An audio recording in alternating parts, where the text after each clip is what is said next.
السلام عليكم ورحمة الله وبركاته. والعاقبة للمتقين والصلاة والسلام على أشرف الأنبياء والمرسلين وعلى آله وأصحابه أجمعين، أما بعد. فأعوذ بالله من الشيطان الرجيم. بسم الله الرحمن الرحيم.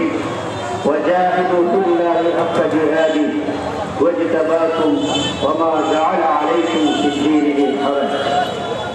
বাংলাদেশ ইসলামী ছাত্র মজলিস জকিগঞ্জ পশ্চিম জেলা উপজেলা কর্তৃক আয়োজিত আজকের এই 31তম প্রতিষ্ঠা বার্ষিকী আলোচনা সভার প্রিয় সভাপতি, উপস্থিত প্রধান অতিথি, তারুণ্যের অহম যারা শপথের আঙ্গিনা বাংলাদেশ ইসলামী ছাত্র মজলিসের সম্মানিত কেন্দ্রীয় সভাপতি ছাত্রনেতা মনসুরুল আলম মনসুর, উপস্থিত সাবেক কেন্দ্রীয় সভাপতি মাওলানা খালেদ আহমদ সহ কেন্দ্রীয় স্থানীয় নেতৃবৃন্দ, সমবেত সুধীমণ্ডলী, সম্মানিত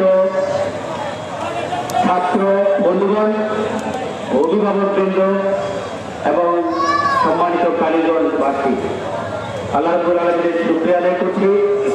বিশ্বব্যাপী একটি চলমান মহামারীর মধ্যে গুরুত্বপূর্ণ এরকম একটি আলোচনা সভা আল্লাহ রাব্বুল আলামিন আমাদেরকে উপস্থিত থাকার সুযোগ দিয়েছেন, সেই জন্য শুকরিয়া আদায় করি আলহামদুলিল্লাহ। বিশ্বাস করুন, আমরা আজকে এখানে এসেছি দিনকে নিয়ে কিছু কথা শুনছি। এই শোনার পিছনে আল্লাহ রাব্বুল আলামিনের ইচ্ছা ছিল, আগ্রহ ছিল। ব্যক্তিগতভাবে আমাকে এবং আপনাকে আল্লাহ রাব্বুল আলামিন পছন্দ করেছেন, সেই জন্য এখানে অনিচ্ছা থাকা সত্ত্বেও হয়তো কাউকে দাঁড়িয়ে যাওয়ার সুযোগ করে দিয়েছেন। এটা শুকরিয়া আদায় করে আবার আলহামদুলিল্লাহ। আমি একটা আয়াত করেছি, আল্লাহ বলছেন ওয়াজাহিদু ফিল্লাহি হাক্কা জিহাদি, আল্লাহর পথে সংগ্রাম করো, চেষ্টা করো, সাধনা করো, জিহাদ করো যেভাবে করা উচিত। আল্লাহ যদি বলে যেভাবে করা উচিত, আল্লাহর মানদণ্ডে কোনো বান্দার পক্ষে সেই কাজ করা কি সম্ভব? যদি আল্লাহ ধরে তাহলে সেভাবে আসলে করা সম্ভব নয়। এই জন্য আল্লাহ নিজে আশ্বস্ত করেছেন, আমি তোমাদেরকে পছন্দ করেছি, আমি তোমাদেরকে আলাদা আলাদাভাবে প্রত্যেকটা আলাদা আলাদাভাবে পছন্দ করেছি। আল্লাহ রাব্বুল আলামিন আমাকে এবং আপনাকে আমার এবং আপনার জন্মের কম করে 50,000 বছর আগে পছন্দ করেছেন, ভালোবেসেছেন। সুতরাং তার পরিকল্পনায় আমরা এখানে দাঁড়িয়েছি কিছু কথা বলার এবং কিছু কথা শোনার আমাদের সুযোগ হয়েছে। বন্ধুগণ, আজকে এখানে যারা দাঁড়িয়েছেন, যারা ইসলামী ছাত্র মজলিস এবং খেলাফত মজলিসের সাথে সম্পৃক্ত, তারা হয়তো চিন্তা করছেন না, কিন্তু অন্যদের মধ্যে যারা আগে শুনেন নাই তাদের মধ্যে কিছুটা চিন্তা আসতে পারে। আমি বসে ভাবছিলাম, চিন্তাটা হতে পারে কেউ মাইকের আওয়াজ করে ইসলামের কথা কিছু শোনা যাচ্ছে, মনে হয় এটা কোনো মাহফিল হবে, দাঁড়িয়ে একটু শুনে কি বলে। এখানে না, মাহফিলের মতো লাগে না। আবার কারো কাছে মনে হচ্ছে এটা তো কোনো রাজনৈতিক মঞ্চ হবে, বক্তব্য তো সেরকম মনে হচ্ছে। দাঁড়িয়ে কথা শুনতে গেলে মনে হয় না, প্রচলিত রাজনীতির মতো বক্তব্য মনে হয় না। তাহলে কি? এখানে হচ্ছে কথা। তাহলে কি বিষয় হচ্ছে, 31টি বছর ধরে এই আপনাদের মাঝে অলিতে গলিতে খেয়ে না খেয়ে যখন হাজার হাজার তরুণ নিজেদের জীবন এবং যৌবনকে জাহিলিয়াতের হাতে, শয়তানের হাতে সুপর্দ করে দিয়েছে, যখন হাজার হাজার তরুণ তাদের রাতগুলো অহেতুক অশ্লীল ইন্টারনেট দেখে কাটাচ্ছে, যখন হাজার হাজার তরুণ তাদের সুন্দর সন্তানগুলো, বৈচিত্র্যময় বিকালগুলো অহেতুক সময় নষ্ট করে যাচ্ছে, সেই সময় এই ধরনের কিছু কিশোর আর তরুণ তাদের সময়গুলো আপনার কি কাজে ব্যয় করছে এই জানার অধিকার আপনাদের আছে। সেই জিনিসগুলো জানানোর জন্যই মাঝে মাঝে এমন আওয়াজের ব্যবস্থা করা হয়। আপনাদের জানার প্রয়োজন আছে, আপনাদের যে আপনারা ধরে বসতে পারেন, এত সুন্দর কাজ তোমরা করেছো, অথবা তোমার পাশে আমি ছিলাম, আমাকে তুমি কোনোদিন বলনি। এই যে আপনি অভিযোগ করবেন, এই অভিযোগের কারণে আমরা ধরা খেয়ে যেতে পারি। সুতরাং সেই ধরা থেকে মুক্তি পাওয়ার জন্য আজকে প্রত্যেকের কানে কানে অনিচ্ছা সত্য যিনি আমার বসে আছেন, তার কানে মাইকের আওয়াজ করে যাচ্ছে, ভাই এক সময় তোমাকেও বলা হয়েছিল, এই মেসেজ তোমাকেও দেওয়া হয়েছে। কি বলছি আমরা কি বলতে চাই? দেখুন, আমরা তো সাধারণ মানুষ। আল্লাহর নবীরা নিজে নিজেদের সন্তানদেরকে নিয়ে উদ্বিগ্ন ছিলেন। আমরা তো সাধারণ মানুষ, আমরা তো উদ্বিগ্ন থাকবোই। আল্লাহর নবী যারা ছিলেন, বনি ইসরায়েলের প্রতিষ্ঠাতা, বনি ইসরায়েলের প্রথম নবী ইসরায়েল নবী, যাকে ইয়াকুব আলাইহিস সালাম বলা হয়। ইয়াকুব আলাইহিস সালাম সূরা বাকারার ঘটনা, সূরা বাকারা আল্লাহ বলেছেন যে ইয়াকুব আলাইহিস সালামের মৃত্যুর সময় কি তোমরা উপস্থিত ছিলে? যদি থাকতে তাহলে দেখতে কি দেখতে? তিনি তার সন্তানদের সবাইকে ডেকেছেন। তার সন্তানদের মধ্যে তো ইয়াকুব আলাইহিস সালাম ছিল, অনেক ব্যক্তিবর্গ ছিল, অনেক জ্ঞানী ছিল তারা। তাদের সবাইকে ডেকে তিনি বললেন, আমার মৃত্যুর পর তোমরা কি এই দিন থেকে বিচ্ছিত হয়ে যাবে? আমার মৃত্যুর পর তোমরা কি আল্লাহকে ভুলে যাবে? অর্থাৎ তিনি খুব উদ্বিগ্ন ছিলেন তার মৃত্যুর পর তার সন্তানরা কোন পথে যাবে। সন্তানদের কাছ থেকে তিনি কমিটমেন্ট নিয়েছিলেন, ওয়াদা নিয়েছিলেন, এবং সেই ওয়াদা নিয়ে তিনি নিশ্চিত হয়ে তারপর তিনি মৃত্যুবরণ করেছেন।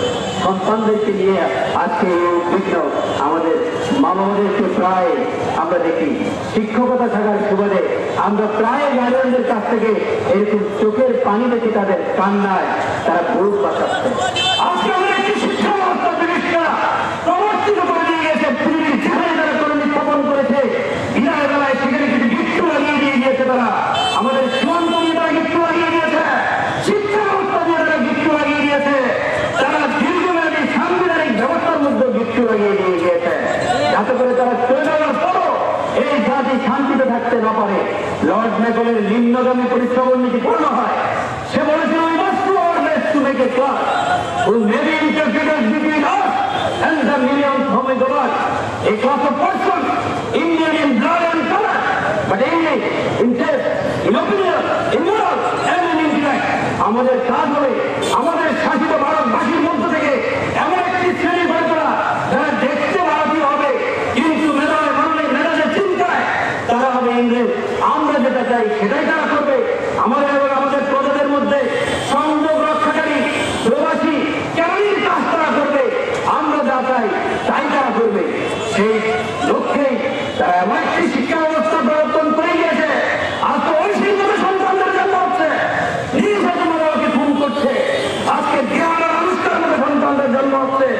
এই সমাজ যাবে কোথায়? মা বাবাদের চোখের পানি দেখলে তখন কলিজাটা কেঁপে ওঠে। চোখের সামনে কিভাবে বলে দিই, আপনি যা ফল চান, আপনি যে দিন বপন করেছেন অন্ত সেই গাছে সে ফলে দিবে। সুতরাং অবস্থা কোথায় যাবে? এরকম একটি অবস্থায় আপাতত আমরা সমাধান করতে পারছি না।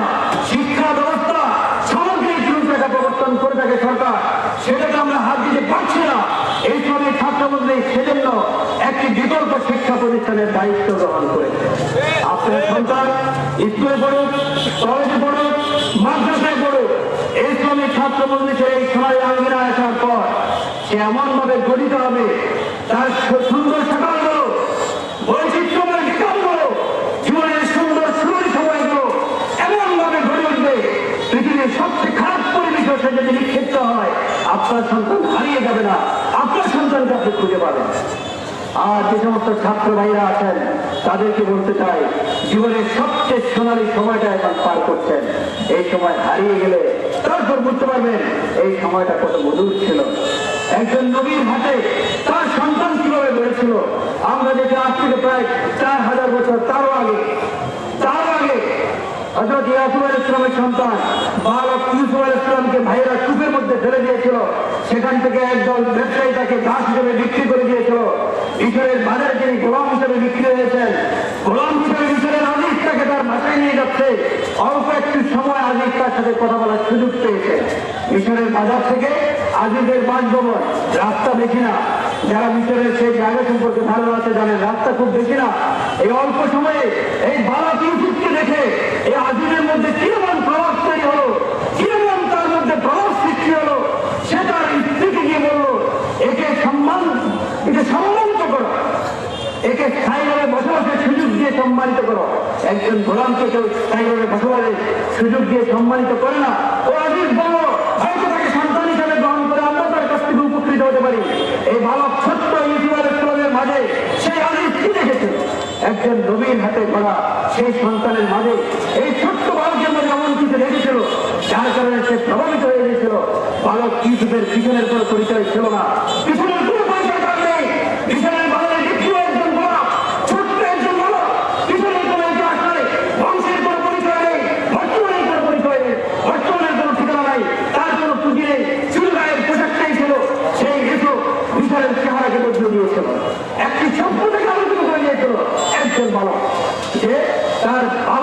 করেছিল, অল্প সময় পেয়েছিল। প্রিয় ভাইরা, সেটাই হচ্ছে দিনের শিক্ষা। ইসলামের ছাত্র বললে তার জনশক্তিকে শিবির করতে চায়। আজকে গোটা দুনিয়াতে আমাদেরকে শিখে হয়েছিল জনসংখ্যা হচ্ছে সমস্যা, গোটা দুনিয়াতে শিখে হয়েছে জনসংখ্যা সমস্যা। আজকে করোনাকালীন পরিস্থিতিতে গোটা দুনিয়া স্বীকার করতে বাধ্য হচ্ছে জনসংখ্যা সমস্যা হয়, জনসংখ্যা সম্পদ। এই দেশগুলোতে আজকে জনসংখ্যা কম ছিল, যাদের গ্রোথ রেট জিরো ছিল, যাদের গ্রোথ রেট মাইনাস, যাদের গ্রোথ রেট সামান্য, তারা আজকে আতঙ্কের মধ্যে আছে। এবং ইউরোপের প্রায় দেশে আগামী 20 বছরের মধ্যে ইউরোপের অধিকাংশ দেশে মুসলমানরা হবে সংখ্যাগরিষ্ঠ। এই পরিসংখ্যান তাদের আছে। তাই আমেরিকা তাদের প্রতিষ্ঠাকালীন সময়ে তারা বলেছিল this nation under God. Abraham লিঙ্কনের সেই বক্তব্য this nation under God shall have the liberty of freedom and government of the people for the people by the people shall not perish from the earth. এই ঈশ্বরের অধীনে, এই গড়ের অধীনে এই জাতি যারা নিজেদের মধ্যে থেকে নিজেদের জন্য শাসক তৈরি করে পৃথিবী থেকে তারা হারিয়ে যাবে না, সেই স্লোগানের আগের এবং পিছনের অংশ তারা কেটে দিয়েছিল। এই কথাটা তারা দীর্ঘদিন বলেন। এই প্রথম ঠেকায় করে বাইরের শপথ অনুষ্ঠান যারা দেখেছে বারবার এই কথাটা তারা উচ্চারণ করেছে। এই প্রথম দীর্ঘ 100 বছর পর তারা উচ্চারণ করলো that this nation under God, that this nation under God। তারা এখন আইডেন্টিটি ক্রাইসিসে পড়ে গিয়েছে। আজকে খ্রিস্টবাদ এবং ইহুদিবাদ দীর্ঘদিন একসাথে সংঘবদ্ধ হয়ে ইসলামের বিরুদ্ধে লড়াই করেছে। আজকে ভিতর থেকে তাদের বিরুদ্ধে ফাইট শুরু হয়ে গিয়েছে। আজকে গোটা আমেরিকা খুঁজে দীর্ঘদিন যাদের প্র্যাকটিস ছিল, তাদের তরুণ নেতৃত্ব গোটা আমেরিকা খুঁজে গত 2 বুড়ো মানুষ ছাড়া নেতৃত্ব দেওয়ার মতো আমেরিকার প্রেসিডেন্ট হওয়ার মতো কোনো লোক খুঁজে পায়নি তারা। আজকে বাইডেনকে দৌড়ে দৌড়ে প্রমাণ দিতে হচ্ছে, দৌড়ে দৌড়ে তাকে দেখাতে হচ্ছে আমি এনার্জেটিক। এই প্রশ্ন আমাকে করো না যে আমার শক্তি নেই, যার কারণে সে বাইডেন নিয়ে প্রমাণ করতে হচ্ছে দৌড়ে নিতে। অথচ আজকে সেই ক্রাইসিসে তারা বুঝছে যুব সমাজ শেষ হয়ে যাচ্ছে। গোটা দুনিয়ার একই অবস্থা, বাংলাদেশের একই অবস্থা। সেই জায়গায় আশার আলো বাঁচিয়ে রেখেছে ইসলামী ছাত্র মজলিসের মতো এরকম দিনী সংগঠনগুলো এই আশার আলো বাঁচিয়ে রেখেছে। তরুণরা যারা জাহান্নামের পথে হেঁটে নয় দৌড়ে ঢুকে যাচ্ছে, তাদেরকে পিছন থেকে ধরে হাতে পায়ে ধরে তাদেরকে সেই রাস্তা থেকে ফিরিয়ে এই কাজটি ইসলামী ছাত্র মজলিস করছে। রাষ্ট্রের 1 টাকাও খরচ করছে না, রাষ্ট্রের 1 টাকাও এই বিশাল কাজে ব্যয় হচ্ছে না। যে কাজে দায়িত্ব শুরু হচ্ছে তরুণ সমাজকে সংশোধিত করে আগামী দিনের নেতৃত্বের জন্য উপযোগী করবে, যে দায়িত্ব রাষ্ট্রে দেওয়ার কথা ছিল সেই রাষ্ট্রের 1 টাকাও ইসলামের ছাত্র মজলিস খরচ করছে না। আমার আপনার নিজেদের রাস্তার পয়সা জমিয়ে, নিজেদের লঞ্চের পয়সা জমিয়ে, নিজেদের গাড়ি ভাড়ার টাকা জমিয়ে সেখান থেকে খরচ করে ওই তরুণদের পিছনে ব্যয় করছে। যারা নিজেদের বৈচিত্র্যময় বিতর্ক তাদের আগ্রহ তারাও সেরকম সেলিব্রিটি হয়ে অথবা সেই আপনার ইন্টারনেটের জগতে ঢুকে তারাও হারিয়ে যেতে পারত। আজকে এই কিশোরগুলো, এই তরুণগুলো তাদের মা বাবার চক্ষু শীতল হওয়ার কারণ হয়ে যাবে। বিশ্বাস করুন, আপনার সন্তান যারা আজকে তাদেরকে নিয়ে আতঙ্কের মধ্যে আছে, তাদেরকে বলতে চাই আমার সন্তানদেরকে ইসলামের ছাত্র মজলিসের হাতে তুলে দেন, আপনাদের চক্ষু শীতল হয়ে যাবে, চক্ষু শীতল হয়ে যাবে। এবং কবরের মধ্যে বসে বসে শুয়েছেও আপনি সবকে দাঁড়িয়ে যাবে, সেই সব পেতে রাখবেন। সিদ্ধান্ত আপনার, সিদ্ধান্ত নেওয়ার একই সময়, যেই সময় আমি বুঝতে পেরেছি সিদ্ধান্তটা সেই সময় নিতে হবে। কারণ সিদ্ধান্ত নেওয়ার মাঝখানে যেই সময়টা আমি ব্যয় করবো সেই সময়টা হচ্ছে শয়তানের সময়। সর্বশেষ শুধু অল্প কিছু কথা বলে শেষ করতে চাই। ভয়ের কোনো কারণ নাই, হতাশার কোনো কারণ নেই। দেশ শেষ হয়ে যাচ্ছে, প্রজাতি শেষ হয়ে যাচ্ছে, আগামী প্রজন্ম শেষ হয়ে যাচ্ছে, হতাশার কোনো কারণ নেই। যারা সিদ্ধান্ত নিয়ে ফেলেছেন তারা এগিয়ে যান। বিশ্বাস করুন, আসহাবে কাহফের ঘটনা আপনারা পড়েছেন। অল্প কিছু যুবক যাদের কোনো দায়িত্বশীল ছিল না, যাদের কোনো নেতা ছিল না, যাদের কোনো অভিভাবক ছিল না, যাদের কোনো গার্ডিয়ান নেই, তাদের দায়িত্ব নেওয়ার মতো কেউ নেই, সেই আসহাবে কাহফ অল্প কয়েকজন যুবক তারা দেশ থেকে শেষ পর্যন্ত উৎখাত হয়ে গিয়ে ধোঁয়ার মধ্যে আশ্রয় নিয়েছে। আল্লাহ তাদেরকে কয়েকশো বছর ঘুমিয়ে রেখেছেন। এই ঘুমের মধ্যে আল্লাহ পাহারা দিয়েছেন। শুধু পাহারা দেন নাই, কোরআনে সূরা কাহফ হয়েছে আল্লাহ প্রকৃতির নিয়ন্ত্র পর্যন্ত বদলে দিয়েছেন। সূর্যের আলো শুধু নয়, আলোর নেতারই হচ্ছে শুনে দেওয়া। আল্লাহ এই আলোর নেতাকে বদলে দিয়েছেন, বলে দিয়েছেন আমি আলোকে বাঁকা করে দিয়েছি। কোরআন যে কথায় বলছে বিজ্ঞান হয়তো আরো 100 বছর পরে গিয়ে আলো যে বাঁকা হতে পারে সেটা হয়তো বের করবে, এখনো পারেনি। আল্লাহ সে আলোকে বাঁকা করে দিয়েছেন শুধু ওই ঘুমন্ত আলোকগুলোর জন্য। তার পাশাপাশি বলেছেন তোমরা দেখছে তারা ঘুমন্ত, জীব জাগ্রত, দেখতে মনে হচ্ছে তারা জাগ্রত, আসলে তারা ছিল ঘুমন্ত। এই ঘুমের মধ্যে আমি তাদেরকে কাজ করেছি, এই ঘুমের মধ্যে আমি তাদেরকে একবার ডান পাশে কাজ করেছি, একবার বাম পাশে কাজ করেছি ঘুমের মধ্যে। সুতরাং আমরা যারা দিনকে নিয়ে কাজ করছি, আমরা যারা দিনকে নিয়ে কথা বলছি, এই শাস্ত্র আপনাকে আমাকে ঘুমের মধ্যে আল্লাহ কাজ করে। সুতরাং হতাশার কোনো কারণ নাই। আসুন জীবনের সবচেয়ে সোনালী সময়গুলো যারা এই সোনালী অঙ্গনে ব্যয় করছেন তারা এটাকে গণিমত মনে করে আরো কাজ করে যান। আর যারা এর সৌরভ এখনো পাননি তাদের কাছে বলতে চাই, যদি মনে করেন এটা আমাদের রাজনীতি তাহলে এটা আমাদের রাজনীতি, যদি মনে করেন এটা আমাদের আখেরাতের কাজ এটা আমাদের আখেরাতের কাজ, যদি মনে করেন এটা আমাদের দুনিয়ার কাজ এটা আমাদের দুনিয়ারও কাজ। সব কাজ দুনিয়া এবং আখেরাতের সব কাজই এটার ভিতরে আছে। আসুন সভাপত মজলিস এবং ইসলামী ছাত্র মজলিস সেই সোনালী পরিবেশ শিক্ষার কাজ করে যাচ্ছে। আমাদের জীবনের সবচেয়ে সেরা সিদ্ধান্তটা আমরা গ্রহণ করি। আল্লাহ রাব্বুল আলামিন আমাদেরকে কবুল করুন। ওয়া আখিরু দাওয়ানা আলহামদুলিল্লাহি রাব্বিল আলামিন।